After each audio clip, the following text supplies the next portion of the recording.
ذات کی حفاظت کے لیے، ان کے دین کی حفاظت کے لیے. اور یہی محبت جو تھی وہ ان لوگوں کو ممتاز کیا اس دور میں.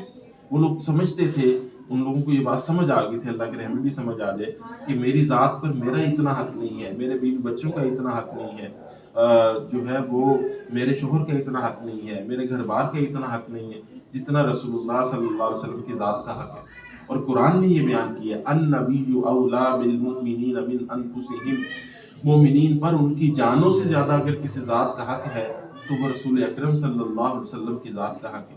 آج مجھے ایک امتی ہونے کی حیثیت سے یہ سوچنا ہے کہ کیا میں جس طرح اپنے بچوں کے حقوق کو ادا کر رہی ہوں یا ہم کر رہے ہیں، میں بھی یہ شوہر کے حقوق کو ادا کر رہی ہوں، اور شوہر ہے تو بیوی کے حقوق کو ادا کر رہا ہوں، بچے ہیں تو والدین کے حقوق کو ادا کر رہا ہوں. یہ سارے حقوق ہمیں ادا کرنے ہیں، اس کے بغیر گزارا نہیں ہے. لیکن ہمیں یہ بھی سوچنا ہے کہ کیا ہم رسول اللہ صلی اللہ علیہ وسلم کے حقوق کو بھی ادا کر رہے ہیں کہ نہیں کر رہے. اور رسول اللہ صلی اللہ علیہ وسلم کے حقوق کو ادا کرنا یہ نماز پڑھنا نہیں ہے. نماز تو میں اور آپ اللہ کے حکم کو پورا کرنے کے لیے پڑھیں گے، روزہ تو اللہ کے حکم کو پورا کرنے کے لیے کر رہے ہیں.